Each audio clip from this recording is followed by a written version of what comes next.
If ACOTAR was the series that got you completely obsessed with spicy fantasy romance and shadow daddies, but ultimately you want something just a little spicier, just a little darker, and you know at your core you're kind of messed up on the inside, this is your starter kit for dark fantasy romance with some books that are great to dip your toe into darker fantasy romance, but they're not so dark that they'll scare you away. So if you've seen me recommending things like Zodiac Academy, Ruthless Boys of the Zodiac over and over again, and you're like, I just don't know if that's too dark for me, you don't want to jump right into like a super disturbing bully romance where all of the MMCs are like actual villains, these are the books that are going to help you ease into your dark fantasy romance and get you at a level where you're craving something like Zodiac Academy. My favorite book to get people acclimated with darker fantasy romance, especially when they're coming out of something like ACOTAR, is going to be Quicksilver by Kelly Hart. It's definitely not super dark fantasy romance. However, it has much darker undertones and darker like spice type things. And this is a really perfect transitional book, especially since it deals with fae and it's high fantasy. So it's the same sort of vibes as ACOTAR, but it has a darker, more spicy, saucy, attitude-driven MMC named Kingfisher, and our FMC sort of goes through it a little bit more. Darker undertones in here do not really have anything to do with the romance or the spice. It's not a bully romance. This ultimately has like darker elements, darker themes. It's just a little more generally disturbing. Plus our MMC is a little bit more like dark and twisted than someone like Rhysand.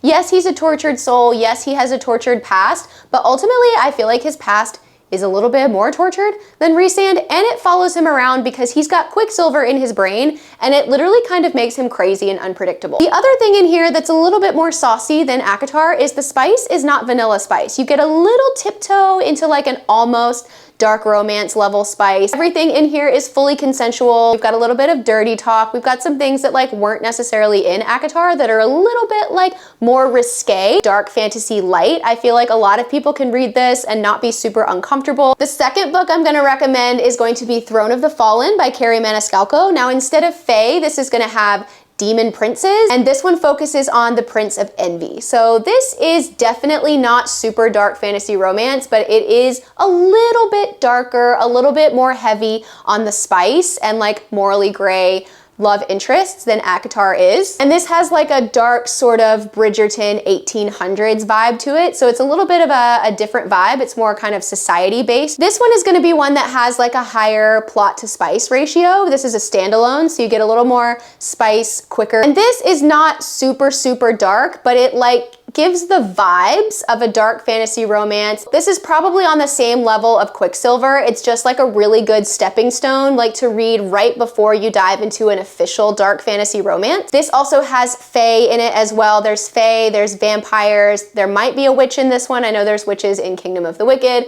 but this is gonna be a really good one to get you a little bit deeper into like a slightly more morally gray set of MMCs. And it just has sort of like dark fantasy romance vibes without all the like disturbing subject matter in it. Moving on to our first official like actual red flag MMC. So a lot of times in dark fantasy romance, the main male love interest will be a little bit more questionable in his morals, a little bit less likable sometimes in the beginning.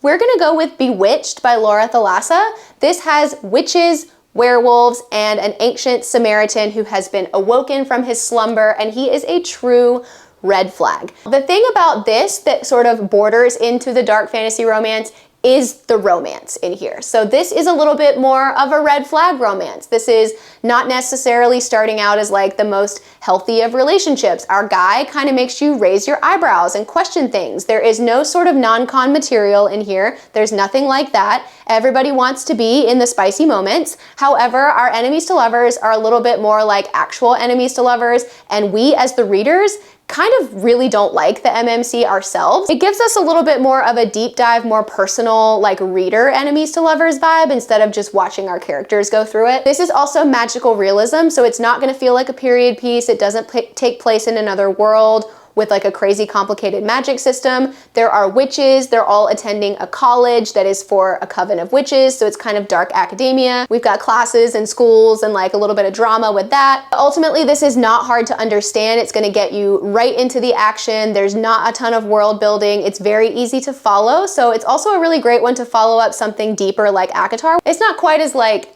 draining on your brain to sort of jump into this world. And Memnon is a great first taste for a red flag MMC, in my opinion. All right, branching into a little bit darker, we're gonna go with When the Moon Hatched, and this is subject matter much darker than something like ACOTAR or Fourth Wing. This one does, I believe, have an actual page of warnings in it, so make sure you read them. This is still on the lighter end, in my opinion. There is no non-con. The red flag material is not happening with our MMC or our romance, but our FMC goes through it. The world is darker, the world is more like depressing. Our FMC is definitely dealing with trauma, and she has a very traumatic past. So this one's more emotionally dark. Our MMC is quite a green flag. However, he is quite tribal and savage. He's a big old man with a man bun, and he will remove the heads of your enemies and dump them at your feet. But overall, this world is darker. It's more sad. It's more like emotionally damaging. We've got dragons in here, but it's not like happy, bonded flying dragons that are sarcastic like Fourth Wing. Like, you're kind of emotionally worried about the dragons the whole time. Like, are they safe? Are we gonna lose any of the dragons? Like, it's just sort of a dark world, and it's also very beautiful and thought-provoking, and it's well written. It's a little bit harder to get into. There's a glossary in the front, there is world building, there is character development, there is romance, there is spice, and ultimately this book is totally worth the read. It's gonna take a little bit more focus for you to get into it, and it is a little bit darker. So we're getting a little bit more into the official dark fantasy romance. However, I still think this one is borderline. Let's get a little bit darker when it comes to the spice, the subject matter, and the world overall. We're gonna go with Fantasma. So Fantasma is a really good starting point for like darker fantasy romance, but also gothic fantasy romance. This has a completely different vibe than ACOTAR. It's a little more spooky, witchy, sort of Caraval, carnival vibes. This has an MMC in it who might be a little bit more of a red flag. However, this is still not non-con material. Everything in here is wanted, everything is great. But the subject matter, we have games and trials in here that are definitely more like explicit, like they are high stakes. We have people being unalived, and we do have an FMC who also has had a very traumatic past, and she is dealing with a lot of that. In this book here, Blackwell, our MMC, helps her deal with a lot of her trauma. So this one's got a lot of underlying themes, and it does have a good girl praise romance in here. So if you like something like that, or if you're interested in something like that, it's not really over the top. It's not super in your face, but it's definitely part of the romance and part of the spice. And this is also way spicier than the first few books of the ACOTAR series. It's also a standalone. So you're gonna get the spice a little quicker, you're gonna get more of it, and this whole story is wrapped up in this one book. I feel like a standalone that's a little bit darker is a little bit easier to commit to because you really don't have to commit to it. And if you don't really love it, it's just one book, and then you know that that's not for you. But Fantasma definitely has quite a spicy MMC, definitely darker subject matter, truly high stakes games and trials, and then like a spookier, witchy type setting. Last one we're gonna talk about is actually definitely a full dark fantasy romance. However, it is written with a lot of comedic relief, so it's not a super serious, like emotionally damaging, depressing dark fantasy romance while also being like serious and just sad the whole time. We're gonna talk about Blood of Hercules by Jasmine Moss. This one is so good. I just read it recently, and it has two things. So it has dark and disturbed traumatic past, and it also has red flag MMC. So this gives you a little bit of both.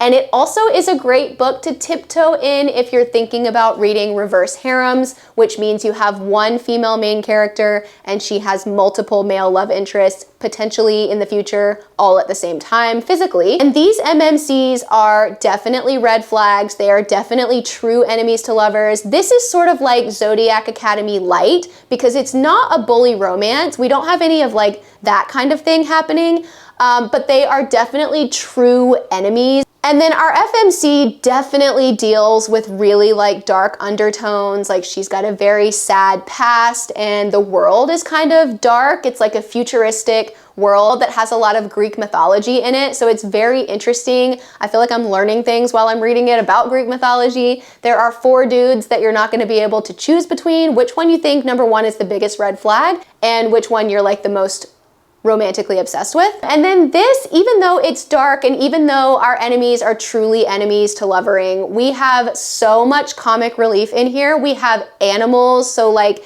each one of our characters has like an animal friend. It's sort of like a familiar. I don't think it's called that, but they're like similar to that.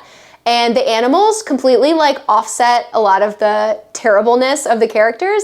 So basically one of the professors in here, he has a raccoon animal friend, and the raccoon is literally exactly what you would expect a raccoon fantasy animal friend to be like. He's like Miko from Pocahontas. He's crazy, he chatters and he screams and he crawls around and he's just like a ball of chaos, whereas he's like paired with this super serious grumpy man. So a lot of the dark elements in here are offset by how comically this is written. The inner monologue with our FMC is hilarious. She's very like funny and self-deprecating. She has an animal friend who is like a purple snake named Nyx, and Nyx is hilarious. We love her. There's a lot of light and funny elements that sort of offset the dark fantasy romance part of this book, which is why I think it's a good recommendation. It's not doom and gloom. It's not red flag all the time. It's not just like, ooh, that was deep and dark. It's like a lot of dark, but really offset with hilarious lines and one-liners. However, don't get too attached